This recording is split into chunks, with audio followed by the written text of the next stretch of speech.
mga minamahal, meron pong revelasyon, meron pong ibinulatlat.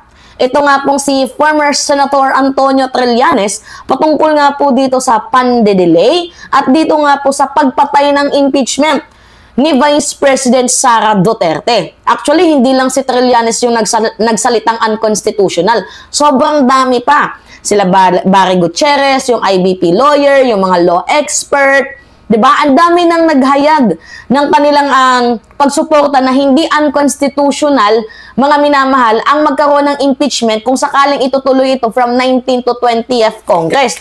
Dahil kapag June 11, mga minamahal, naipasa yan sa Committee on Rules, kailangan mag-oath, diba? Itong mga hurado na sila yung magsisilbing impeachment court and then magkakaroon na yan ng transition, mga minamahal, pwede na yung tumawid from 19th to 20th Congress. As long as maipasa sa June 11, ito nga pong impeachment ni Vice President Sara Duterte at manumpa itong mga hurado na silang magsisilbing impeachment court para nga po merong transition from 19th to 20th Congress. At hindi po, wala pong nilabag doon sa batas. Diba? Kung sakaling ituloy man or itawid ng 19th to 20th Congress itong impeachment ni VP Sara Duterte. Ang mali dito yung pagpatay na ginagawa ng mga Duterte dito nga po sa impeachment ni VP Sara kasi nakikita natin yung punto na ayaw na talaga nilang matuloy ang impeachment.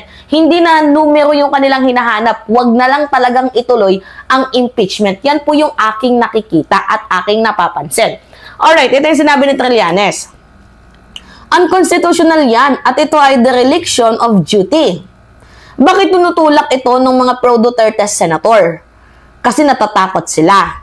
Maliwanag sa konstitusyon, hindi mo kailangan ng malalimang interpretasyon.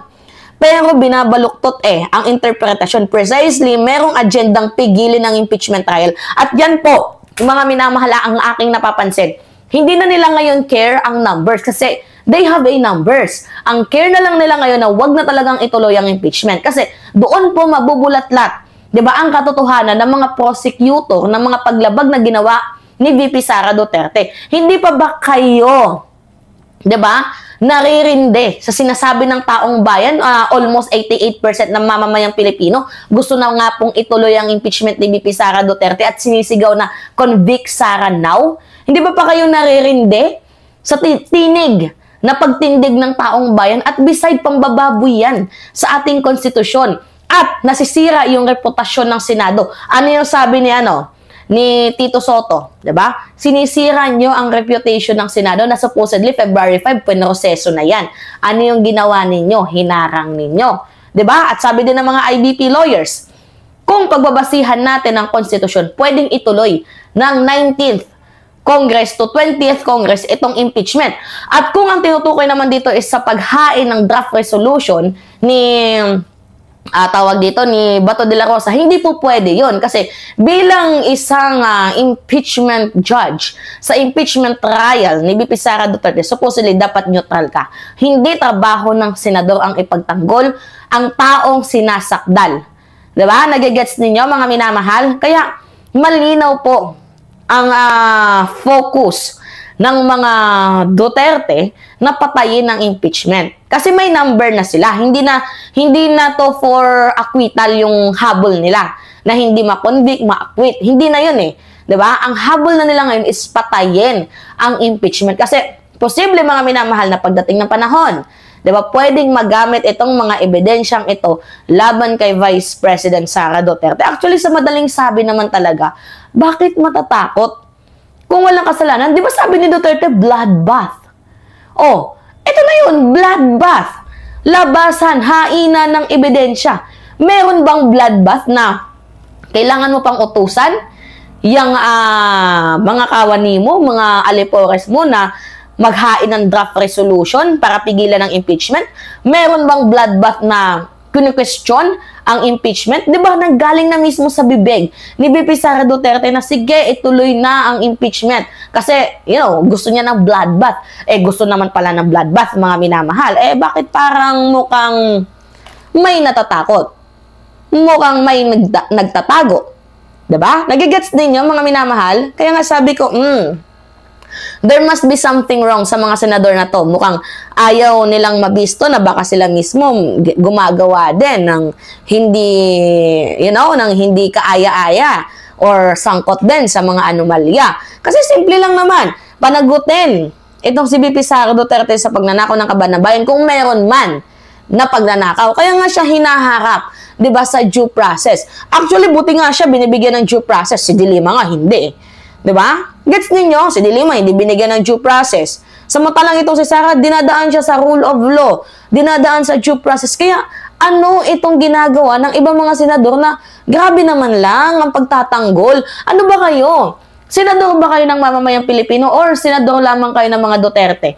Ito naman kay Chis Escudero, alam namin Chis Lasinggero ka.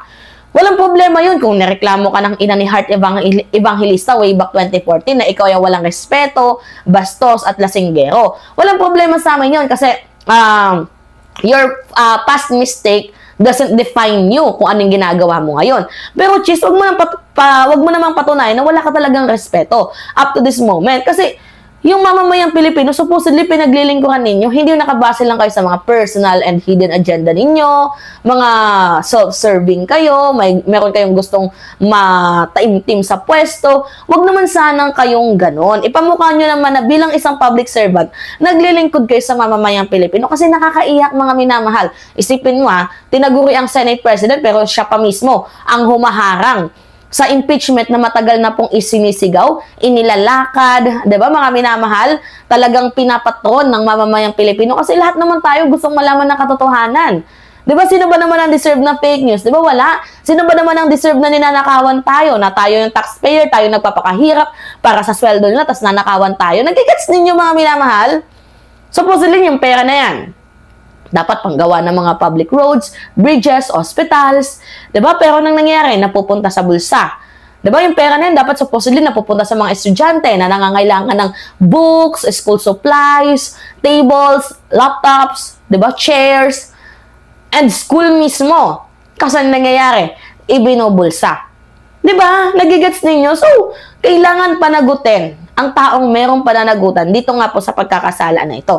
And I don't really get the point mga minamahal kung bakit up to this moment nag-i-exist yung mga nagtatanggol dyan sa mga Duterte na yan. Masyado kasi nilang pinairal yung fanaticism. Instead sana na magbase sila sa mga ginagawa ng isang politician. Kaya walang pag-uunlad. Hindi nagiging maunlad ng taong bayan. Bakit? Kasi mas inuuna nila yung pagiging panatiko. Kaysa tingnan yung trabaho ng politiko na dapat mga minamahal ay ginagawang tao lang nila. Kaso iniidolo nila ang dapat tao lang. Nagigets ninyo? Kaya ano yung ending nito? Kayo yung naghihirap. Kaya wag nyo sasihin ng mamamayang Pilipino kung bakit ganyan. Diba? Ang ibang mga Pilipino kung bakit ganyan yung sistema ng Pilipinas. Bulok. Kasi dahil din yan sa inyo, nag-e-elect kayo ng tanga, pinagtatanggol nyo may kasalanan, pinagtatanggol nyo pa yung magnanakaw. Gets ninyo mga minamahal? Alright, yun po. So palpal malala, no? Anyway, mga minamahal, it's me again, Alicia nyo. Nagbabalik ulit para sa ating panibagong video. Maraming salamat at ingat mga kababayan.